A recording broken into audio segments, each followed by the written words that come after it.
तहरीके इंसाफ के एहतजाज को रोकने के लिए सिर्फ इस्लामाबाद पुलिस के 33 करोड़ रुपए से ज्यादा अब तक खर्च हो चुके हैं। 24 से 30 मुख्तलिफ मकामात से सील करने के लिए 800 से ज्यादा कंटेनर्स लगाए गए हैं। नैब की टीम केपी के अंदर ही मौजूद है और उनका इरादा है कि इस 190 मिलियन पाउंड रेफरेंस में बुशरा बीबी को दोबारा गिरफ्तार कर लिया जाए। मतीउल्लाह जान साहब की रिहाई जल्द ही मुमकिन हो जाएगी। ईमान मजारी ये कहती हैं कि जल्द ही रिहा उनको करा लिया जाएगा। बिस्मिल्लाहिर्रहमानिर्रहीम, अस्सलाम वालेकुम। दानिश्वर के मुअज़्ज़ज़ नाज़रीन, आपको दानिश्वर में खुशामदीद कहेंगे।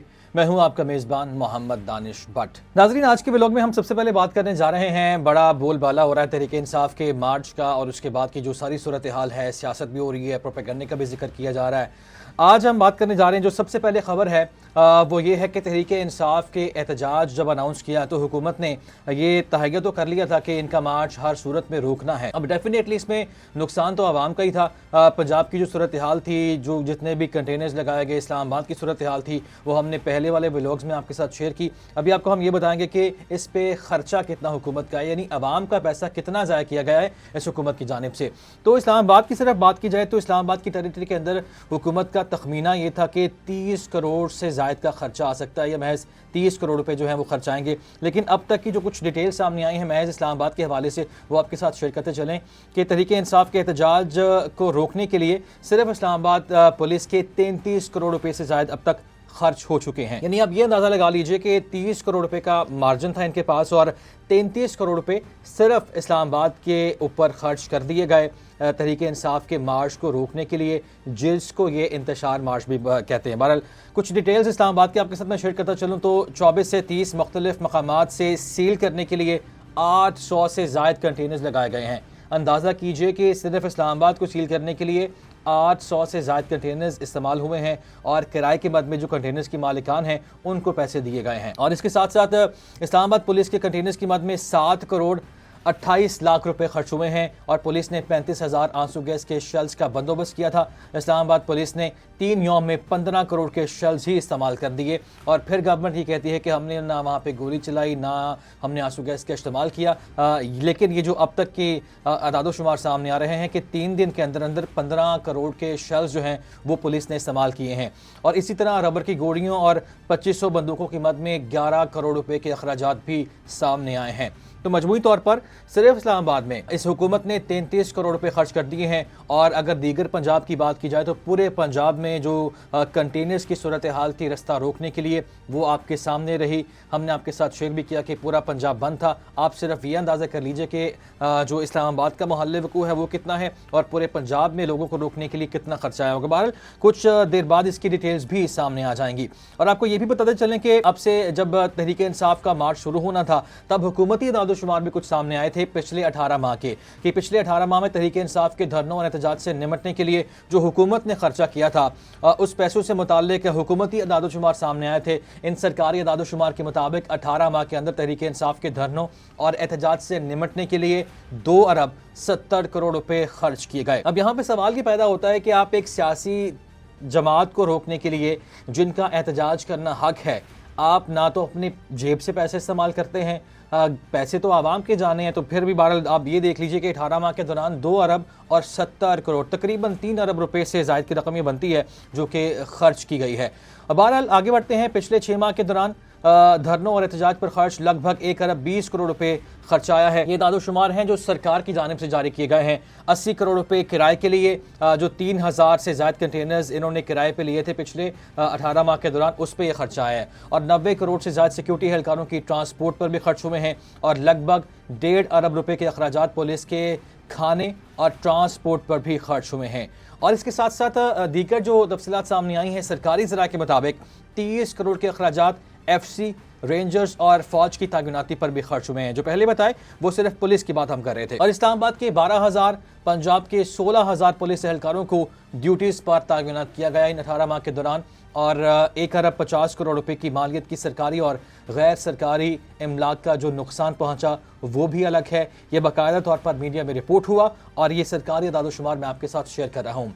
PTI ने पंजाब, KP और इस्लामाबाद पर छोटे बड़े 120 एहतजाज किए इन 18 माह के दौरान और सरकारी अदाद शुमार के मुताबिक एहतजाज में 4 सिक्योरिटी एहलकार शहीद भी हुए और 220 से ज़ायद जख्मी भी हुए। अब यहाँ पे सवाल ये पैदा होता है कि एहतजाज और जलसे जुलूस करना हर सियासी जमात का हक है। आइन इसकी इजाज़त देता है। बुनियादी मेरा भी हक है, अगर मैं एहतजाज करूँगा या आप अगर अपनी आवाज़ किसी भी ज़िम्न में बुलंद करना चाहते हैं तो ये भी आपका हक है। आइन इसकी इजाज़त देता है, गवर्नमेंट इसमें बहरहाल रोक नहीं सकती है। और आपको ये भी बताते चलें कि इन 18 माह के दौरान रावलपिंडी, अटक, लाहौर, इस्लामाबाद एहतजाज का मरकज़ भी रहे और 30,000 से ज़्यादा सिक्योरिटी एहलकार तैनात किए गए। जो खर्चा आया है वो आपके साथ शेयर कर दिया है। आगे बढ़ते हैं, आगे हम आप कुछ बात कर लेते हैं पाकिस्तान तहरीक इंसाफ के एहतजाज के बाद की सूरत हाल की, जो पार्टी इख्तलाफात का शिकार दिखाई दे रही है। कुछ इख्तलाफात की खबरें सामने आ रही हैं, गर्मा गर्म बहस भी हुई है, इससे भी मुतल्लिक आपको अपडेट करेंगे। लेकिन अब इससे पहले हम बात कर लेते हैं सीनियर सहाफ़ी जो कि ताज़ा मामला है, उनको 2 रोज़ पहले रात को अगवा किया गया। गुज़श्ता रोज़ मैंने व्लॉग किया था, उसमें जो FIR दर्ज की गई थी उन पर डिटेल्स में वो मैंने आपके साथ शेयर की। अब आपको ये बताते चलें कि इस तरह की FIR ने फिर उड़ना ही होता है और फैसले इस तरह के चैलेंज हो जाते हैं और बाद में कलअदम करार भी दिए जाते हैं।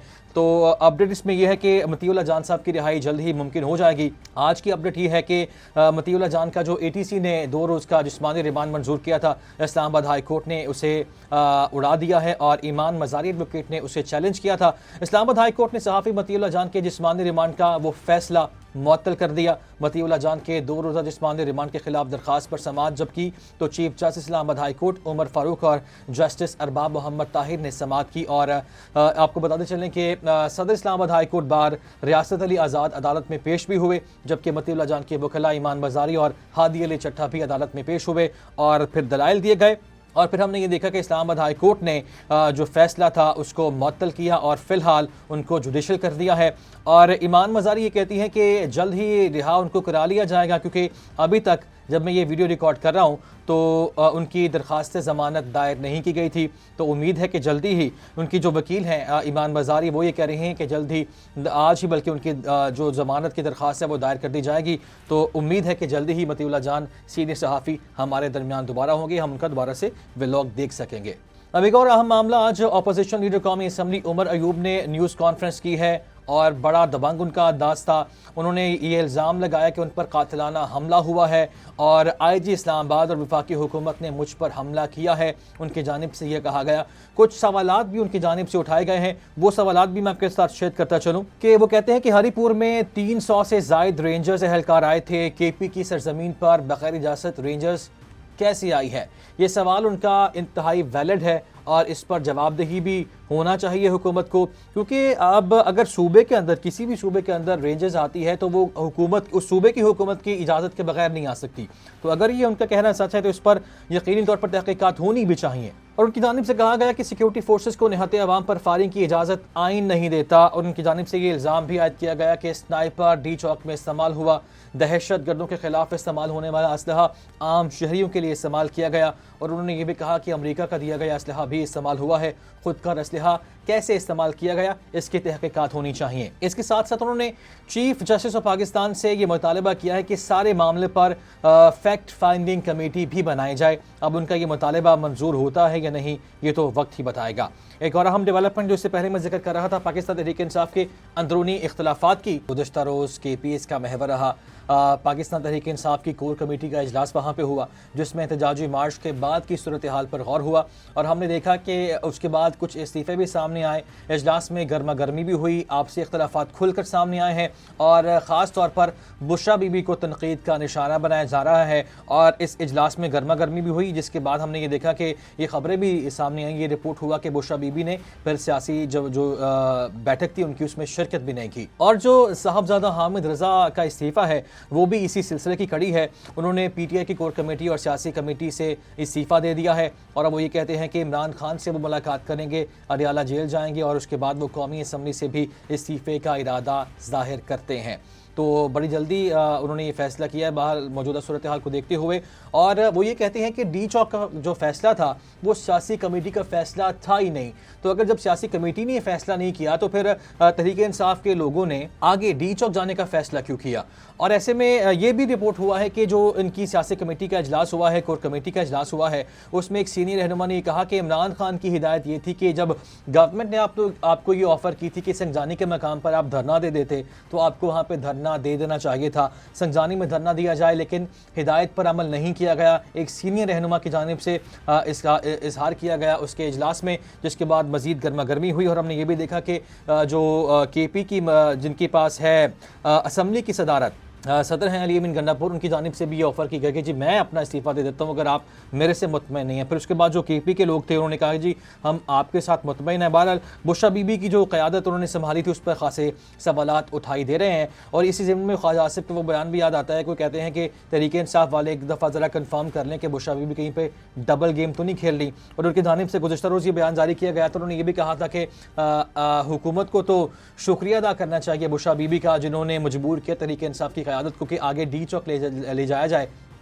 उन्होंने ये भी कहा कि अगर तहरीक इंसाफ का जो काफिला था या मार्च था, अगर संजानी के मकाम पर सिर्फ रुक जाता तो धरना अभी तक जारी रहता और सड़कें भी बंद होती, आवाम को परेशानी का सामना भी करना पड़ता और इंटरनेट भी बंद होता। तो बहरहाल ख्वाजा आसिफ की जानिब से ये कल कहा गया।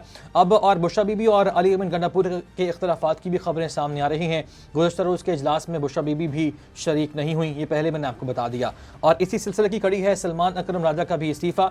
उन पर खासी तनकीद की जा रही थी कि उन्होंने पंजाब से आवाम को निकालने में वो नाकाम रहे हैं। इसके बाद हमने ये भी देखा कि उन्होंने ये अनाउंस किया कि लाहौर के अंदर रहते हुए ही एहतजाज किया जाएगा, लेकिन वो भी हमें कहीं पे दिखाई नहीं दिया। तो बहरहाल वो भी मुस्ताफ़ी हो गए हैं। अब इस सारे मामलात का जो फैसला करना है वो इमरान खान साहब ने करना है। अब एक और अहम मामले की बात करते हैं। आपको याद होगा मुख्तलिफ अहम रहनुमाओं के बयान सामने आ रहे थे कि जिनकी ज़मानतें हुई हैं हो सकता है कि उनको दोबारा भी गिरफ्तार कर लिया जाए। तो 190 मिलियन पाउंड रेफरेंस का ये मामला है। बुशरा बीबी की गिरफ्तारी के लिए जो वारंट है वो नैब हुकाम के पास है। कल हमने ये देखा कि KP में नैब की टीम गई, लेकिन उन्हें यह कहा गया एहलकारों की जानिब से कि बुशरा बीबी यहाँ पे मौजूद नहीं है। आज तक की सूरत हाल यह है कि नैब की टीम KP के अंदर ही मौजूद है और उनका इरादा है कि इस 190 मिलियन पाउंड रेफरेंस में बुशरा बीबी को दोबारा गिरफ्तार कर लिया जाए। अब उनकी गिरफ्तारी अमल में लाई जाती है या नहीं, ये तो बहरहाल सवालिया निशान है अपनी जगह। और एक अहम बात यह भी है कि बुशरा बीबी KP के अंदर ही मौजूद है। और तोशा खान आटू जिसमें आज भी फर्द जुर्म आयद होना थी, फर्द जुर्म उसमें भी आयद नहीं की जा सकी।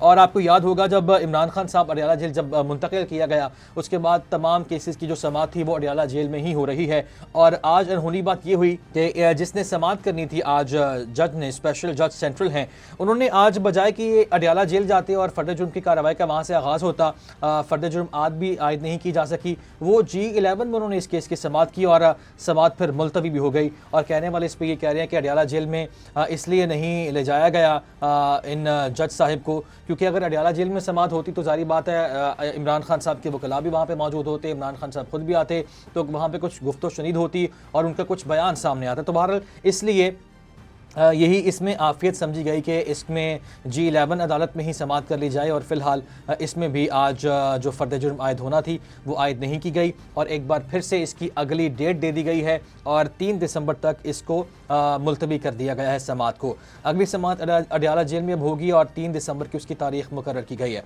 और इससे पहले हमने आपके साथ शेयर किया था गुज़श्ता रोज़ के व्लॉग में कि सोचा ये जा रहा है कि तहरीक इंसाफ पर पाबंदी आयद कर दी जाए, तो उसकी एक कड़ी हमें दिखाई दी। बलूचिस्तान असम्बली में मुस्लिम लीग नून की जानिब से एक करारदाद पेश की गई कि पाकिस्तान तहरीक इंसाफ जो है वो तशद्दुद में मुलव्वस है, तो ऐसे में इस पर पाबंदी लगा दी जाए। इस करारदाद को बलूचिस्तान असम्बली से मंजूर कर लिया गया। बहरहाल ये मामला इतना आसान भी नहीं है और ना ही पाबंदी लगाना इतना आसान है इस गवर्नमेंट के लिए। और बहरहाल दबे अल्फाज में जो हुकूमत है, वज़ीर आज़म शहबाज शरीफ भी गुज़श्ता रोज़ कबीना के इजलास में इस बात का बरमला इजहार कर चुके हैं। उससे पहले हमने देखा कि अहम इजलास उन्होंने खिताब भी किया, उसमें भी उन्होंने कड़ी तनकीद की है पाकिस्तान तहरीक इंसाफ की क़यादत पर और अस खुद इस पार्टी पर भी। तो आज का व्लॉग से इतना ही। उम्मीद करेंगे कि आपको आज का ये व्लॉग पसंद आया होगा। हमारे चैनल को सब्सक्राइब लाजमी कीजिएगा और बेल आइकन पर भी क्लिक कीजिए ताकि आने वाली अपडेट्स आपको मिलती रहें। आज के लिए इजाज़त दीजिए। अल्लाह हाफ़िज़।